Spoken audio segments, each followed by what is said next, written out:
Considéré comme le média le plus écouté en République centrafricaine, Radio Ndekeluka a joué un rôle important durant les crises politiques qui ont secoué la République centrafricaine dans les années 2000, date à laquelle la Fondation Hirondelle décide d'implanter cette radio en pleine capitale politique et économique. Au nombre des précurseurs qui, durant la guerre, ont joué un rôle important.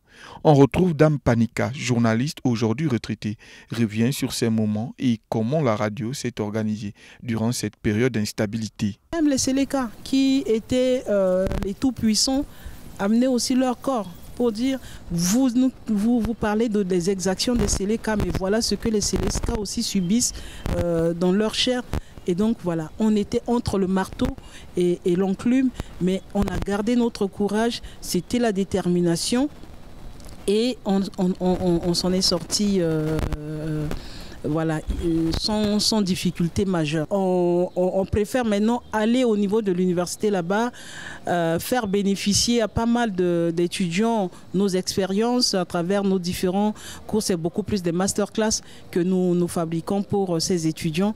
Et puis voilà, donc on reste dans cette collaboration avec l'université. Mais la radio, je suis toujours, puisque une partie de mon mandat, c'est de faire le monitoring de toutes les radios du projet de la Fondation Hirondelle, que ce soit au niveau de Bangui, au niveau de Bamako, de Niamey ou bien de Ouagadougou.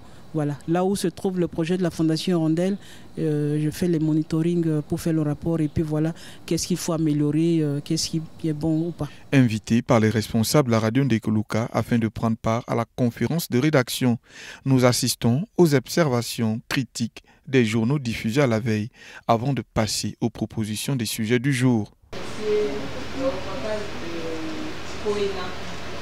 Il y a un artiste aussi. Je pense qu'aujourd'hui, Radio Ndekeluka, c'est cette radio qui inspire plus confiance au peuple centrafricain. S'il y a une rumeur dans les quartiers, et tant que ce n'est pas confirmé par Radio Ndekeluka, les gens ne vont pas croire à cela. Parce que ça fait 24 ans, presque 25 ans aujourd'hui que Radio Ndekeluka est en place. Et durant toutes ces années, on a su instaurer une confiance entre notre audience et notre équipe. Ce qui fait que quand ce n'est pas Radio Ndekeluka qui le dit, personne ne va le croire au quartier. Et quand il y a une rumeur, parfois si on n'a pas encore l'information, mais il y a des gens qui quittent la maison pour venir demander des informations ou appellent pour dire est-ce que cette information nous avons. Et à travers cela, c'est une manière pour nous, si on n'a pas l'information, de déclencher un sujet. Pour dire non, nous sommes alertés sur un tel fait, il faut chercher à comprendre si c'est vrai ou ce n'est pas vrai. Donc c'est de cette manière qu'on a aussi des sujets pour traiter, mais cette manière, ça montre le degré de confiance que la population a envers nous. Au bout de 1h30, les journalistes et animateurs sont déjà sur les chapeaux de roue pour préparer l'édition de 13h après celle de la matinée. Désormais connue par les auditeurs de la 100.9 FM, nous suivons Verdiane Niamboti, journaliste et animatrice, à quelques heures de la quotidienne. À vous de jouer. Chérie à Villa Ma Fortune, ainsi que tous ses amis et frères en crise de l'église Ayorek Abou Arabe. Verdiane Niamboti revient sur son quotidien et son parcours.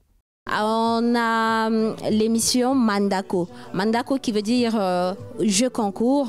Donc les auditeurs appellent, soit on a des sponsors qui proposent des gadgets, soit si on n'a pas des sponsors le jour, on fait la culture générale. Une manière également pour informer, une manière également pour aider les auditeurs à se cultiver.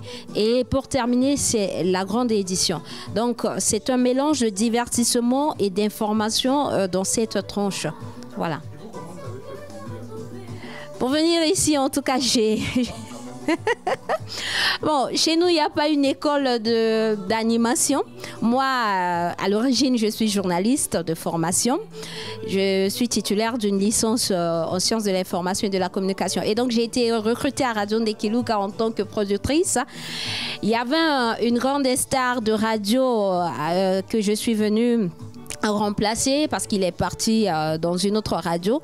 Donc il est parti après. Bon, mes chefs, mes responsables m'ont dit voilà, tu vas faire ça en attendant. Et je me suis jetée à l'eau. Voilà, je suis arrivée. Mais c'est pas facile, hein, c'est pas facile parce que dans cette tranche, il faut tous les jours chercher à surmonter, à dépasser ses propres humeurs. Donc les auditeurs s'en fichent pas mal, même si tu es de mauvaise humeur ou pas. Ils veulent la joie, ils veulent donc la tranche. À vous de jouer. Au-delà, c'est le dépassement, c'est la joie, c'est l'acceptation et c'est ici que se réalise la magie de la radio. La radio Ndekeluka émet en direct 24 heures sur 24 et 7 jours sur 7 en français et en sango dans tout le pays avec plus d'une dizaine d'émetteurs FM, des reprises par une vingtaine de radios communautaires. Devenue une véritable institution, la station Radio Ndekeluka est au service de la population. Radio Ndekeluka produit et diffuse 13 rendez-vous d'information quotidienne, des débats, des émissions de divertissement, de la musique, des magazines. Ces contenus sont réalisés par une cinquantaine de collaborateurs centrafricains à Bangui, mais également dans l'arrière-pays.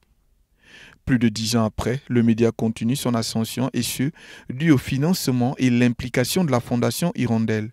Cependant, cette radio de proximité n'a jamais perdu sa ligne éditoriale qui est de relayer les problèmes quotidiens et parfois vitaux des populations dans un pays confronté à des crises récurrentes et des difficultés endémiques de gouvernance. Désormais, au mai de la nouvelle génération, l'organisation de la rédaction de la radio Ndekeluka n'a rien envié aux médias internationaux. Dès 8h30, tous les journalistes et animateurs sont autour du rédacteur en chef afin de démarrer la journée